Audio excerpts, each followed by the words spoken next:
Gracias a todos por venir. Estamos aquí para celebrar esta unión de amor y compromiso. Ellos son como esa imagen bien definida que veo en el Blu-ray que me gané cuando pasé la tarjeta de crédito del VOD. Son como esas historias románticas que veo ahí en ese Blu-ray. Miren, por tan solo 500 bolos. Era impresionante. Deja que todos sepan que ganaste. Son 200 Blu-ray y uno te puede tocar a ti. ¿Qué esperas?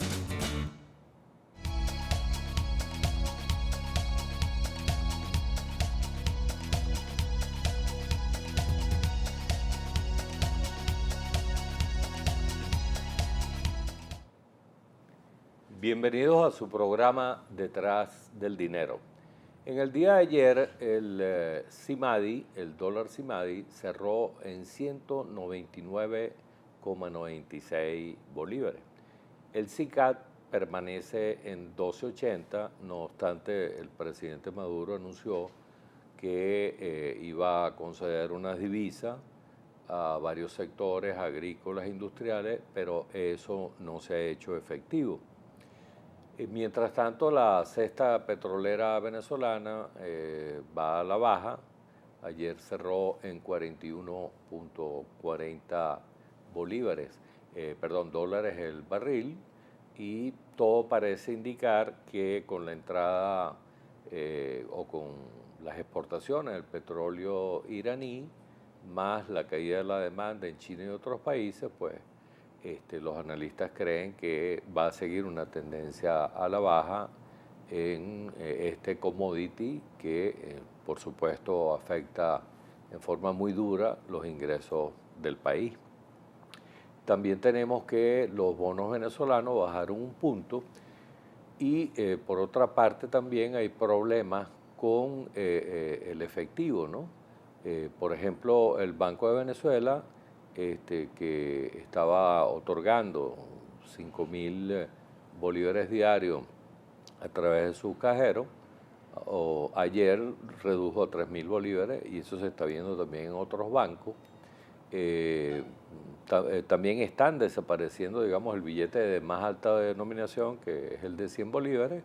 Según el diario La Opinión de Cúcuta, hay todo un negocio detrás de los billetes de 100 y 50 que se van para Cúcuta. Incluso comentan en ese diario que se venden los bolívares en Cúcuta a alrededor de un 30% más. O sea, el que lleva 100 bolívares le dan 130. Entonces, eso supone una ganancia y supone que el efectivo va en un círculo vicioso, porque luego regresa a Venezuela, con eso compran los llamados bachaqueros y regresa a Colombia.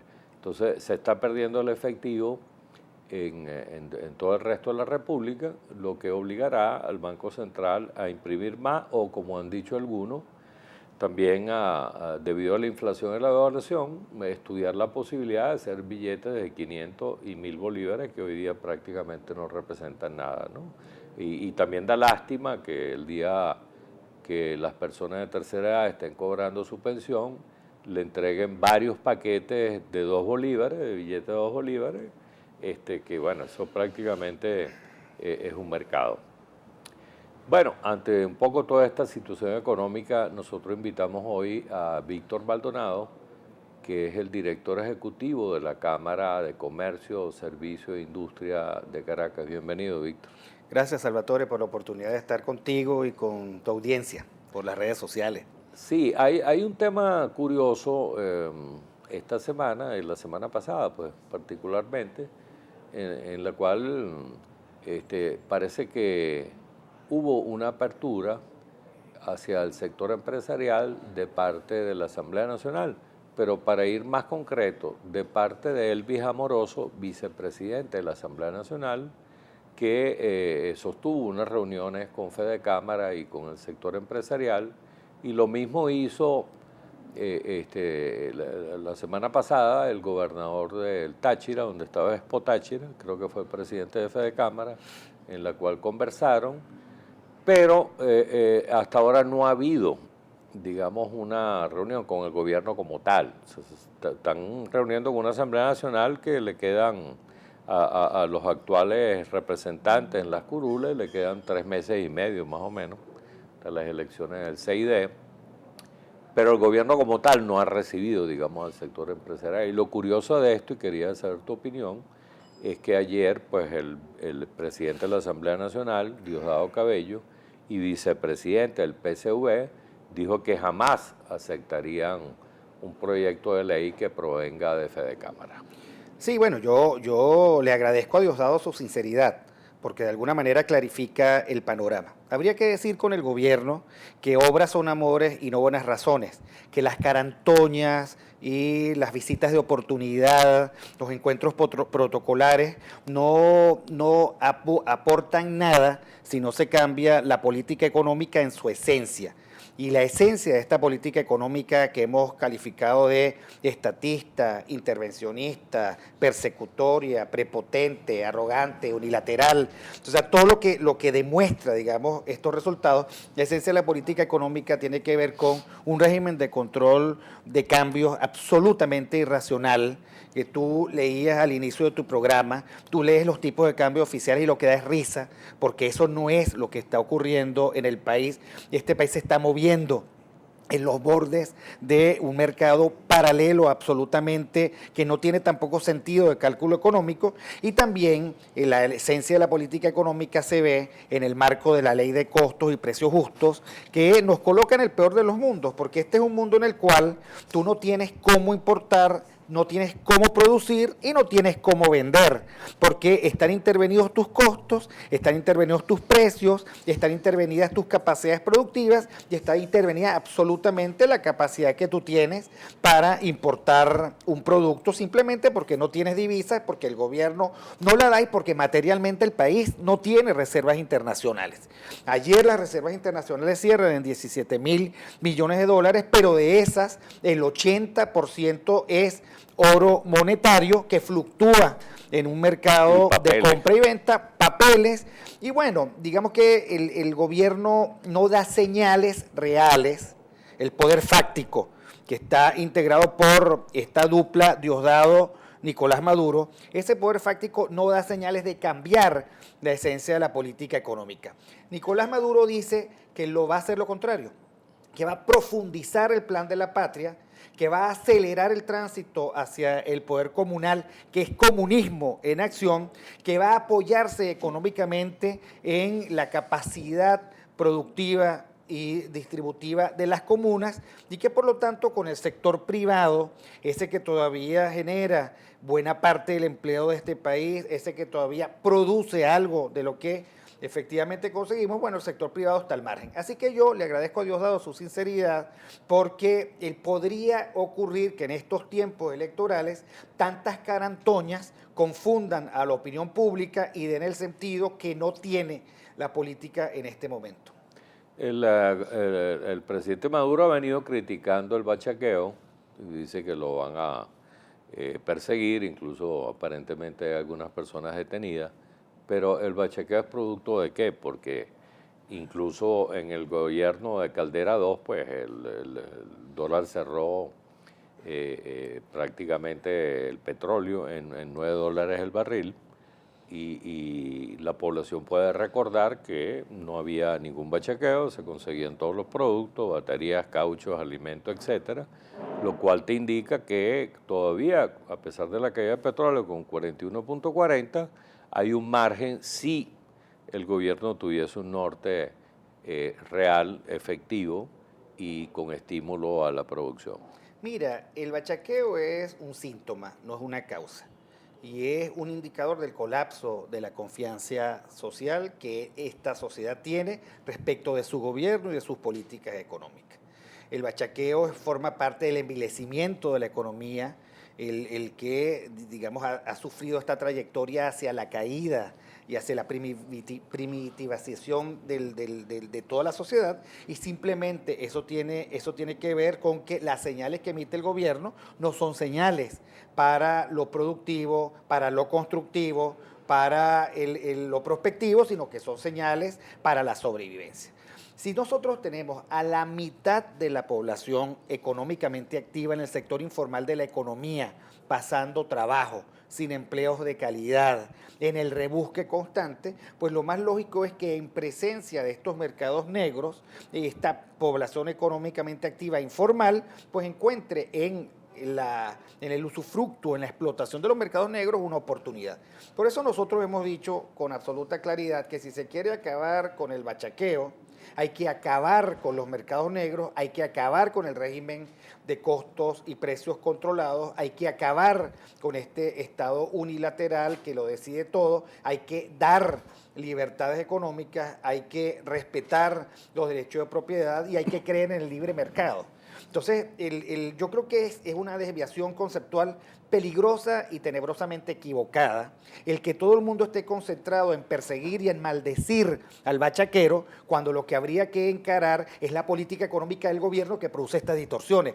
Al gobierno le conviene que encuestólogos profesionales, que analistas profesionales, que economistas estén hablando todo el día del fenómeno del bachaqueo. Al gobierno le conviene estas puestas en escenas donde se coloca al pobre, al informal, al buhonero, en condiciones de ser criticados socialmente. Algunos los ponen a barrer y los uniforman con braga roja, porque esa es la forma de evadir su responsabilidad en estas circunstancias. O sea, si el gobierno logra, en conjunto con sus asociados intelectuales, encuestólogos, etcétera, si el gobierno logra colocar la matriz de opinión de que el bachaquero es el culpable de esta situación, entonces él salva su responsabilidad, potencia y refuerza la tesis de la guerra económica y dice, mira, yo no soy victimario, sino víctima. Y yo creo que nosotros no podemos caer en esa trampa. El bachaquero es una consecuencia, la causa es la política económica del gobierno. El bachaquero es una expresión de la pobreza de oportunidades de este país y, por supuesto, de la disolución del Estado que no puede ni tiene cobertura nacional, que tiene desatendidas a las fronteras, que no logra armonizar esta economía con la economía de los países vecinos y, como decía, esto es una condición primitiva, primitivación de la sociedad. O sea, aquí tenemos un problema gravísimo porque nos estamos olvidando de la modernidad y estamos asumiendo otra cosa. Bueno, el gobernador del Zulia dijo en estos días, refiriéndose al bachaqueo, que eso era producto, en primer lugar, de la viveza criolla, luego del paramilitarismo y también de las mafias del contrabando. Pero en ningún momento mencionó la responsabilidad del Ejecutivo Nacional en materia económica. Bueno, el vivo es aquel que tiene acceso al dólar a 6.30 y después va al mercado paralelo. El vivo es aquel que tiene cualidades y condiciones de poder y los usa en términos de corrupción, porque hay que recordar que el concepto de corrupción es el uso del poder público para usufructo privado. Entonces, el uso de esa capacidad que tú tienes para tergiversar todas las relaciones fronterizas, y bueno, y para eso hace falta poder. Yo no creo, digamos, que un buhonero pueda, digamos, poner en jaque la economía venezolana, claro, pero sí grupos de poder asociados a la capacidad de penetración de las políticas públicas los que pueden poner en jaque la política económica del Ahora, país. Indudablemente que este modelo que ha ensayado el gobierno con su continuidad durante 16 años y en la cual los venezolanos hemos sido una especie de conejillos de India, también su réplica de alguna forma ha impactado en otros países. Todos vemos lo que está ocurriendo en Brasil con la caída de la popularidad de Rousseff. Todos vemos lo que está ocurriendo en Ecuador, las manifestaciones indígenas que se están produciendo en Ecuador contra Correa. Y en líneas generales también vemos el problema de la corrupción, que es la de Petrobras en Brasil y en otras, producto de esa discrecionalidad y de ese querer eternizarse en el poder, porque lo que está pidiendo Correa ya es que dentro de 2 años le permitan ser nuevamente presidente. Sí. Es como una especie de franquicia que generó el difunto presidente Chávez, y que se ha difundido en América Latina porque al fin y al cabo el poder es el poder y todo el mundo, nadie quiere soltar eso. Sí, yo creo que lo que nunca vamos a saber es el plano de las conversaciones privadas de estos presidentes en ejercicio y su pacto por eternizarse. Fue un pacto por la perpetuidad y por eso todo el guión comienza con la reelección, circunstancia que yo repudio en lo personal y rechazo en lo institucional. Yo creo que si de alguna manera hay que comenzar a transformar las estructuras de este país, pues hay que eliminar la reelección presidencial, la reelección de los gobernadores, la reelección de los alcaldes, la reelección de las reinas de carnaval. O sea, hay que quitar del guión político e institucional la reelección. Hay que hacer una renovación de las élites y hay que permitir la despersonalización de la política, porque las políticas personalizadas son las de los caudillos y sus montoneras. Y creo que muchísimo daño nos ha hecho el hecho de que nosotros no podemos quitarnos de encima un mal gobierno, porque estos malos gobiernos tienen como premisa la reelección perpetua. Bueno, de alguna forma la gente se cansó, mucha gente se cansó y decidieron individualmente o familiarmente irse del país. Se están yendo cerebros, gente muy brillante, muy preparada, lo que es un activo de capital humano que se está trasladando hacia otros países, ¿no? Y por otra parte, los que quedan o los que quedamos, hay una expectativa en relación a las próximas elecciones parlamentarias del 6D, hay también escepticismo. ¿Tú crees que, cómo ves el panorama de tener mayoría, por ejemplo, la oposición en la Asamblea Nacional, tú crees que podrá haber cambios, por lo menos a nivel de los poderes públicos? Mira, quiero comenzar diciendo que yo nunca voy a participar de la apología de la partida. Me parece que la salida del país es una experiencia de fracaso y no de éxito, y uno no la puede disfrazar de éxito cuando es un fracaso. Yo creo que sí, creo que hay una oportunidad del 6 de diciembre, creo que hay que ir a votar. Creo que nosotros tenemos que ser muchísimo más exigentes con la dirigencia unitaria. Creo que la dirigencia unitaria debe presentar un programa de transformación en paz para salir de esto, pero creo también que esta dirigencia unitaria tiene que deslindarse del populismo, de eso que ellos llaman el progresismo. Tienen ellos que dejar de ofrecer aquello que saben que no pueden cumplir, tienen que presentarle al país un programa alternativo y tener el coraje y el sentido común de llevarlo adelante. Yo en lo particular todavía no veo eso. Yo en particular estoy esperando señales mucho más consistentes, porque lo triste sería pensar que las elecciones del 6D es para sacar a Diosdado la presidencia de la Asamblea Nacional. Ese no es el tema.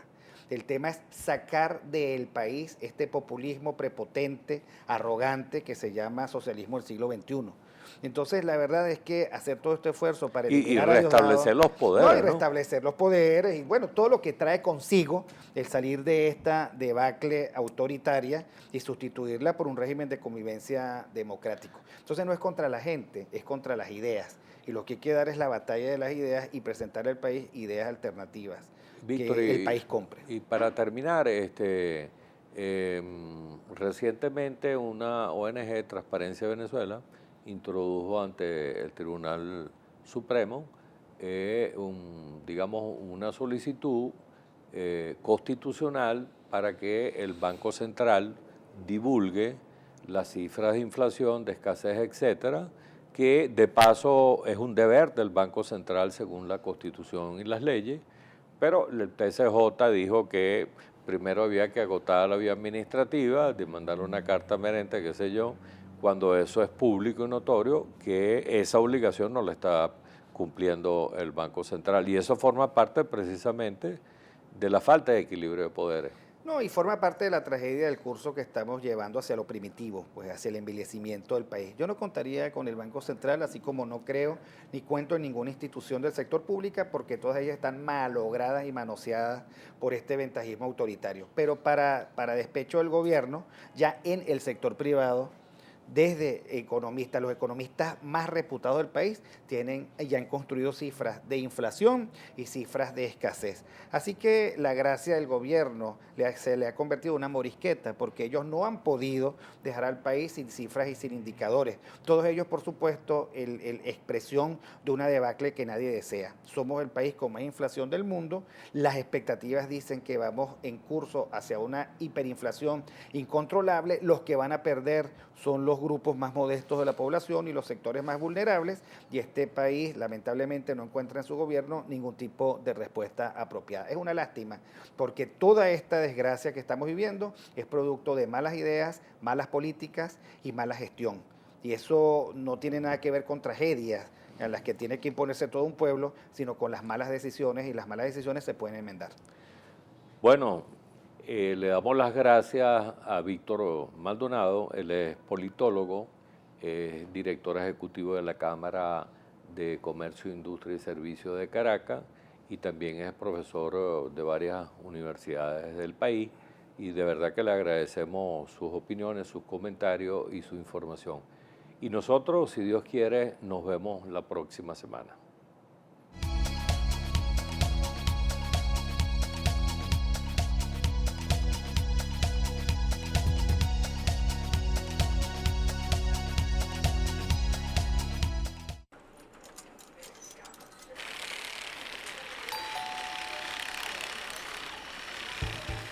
Invierte más para ganar más. Incrementa y mantén el saldo de tu cuenta corriente remunerada BOD y disfruta de un mayor rendimiento para tu dinero. Hagamos negocio.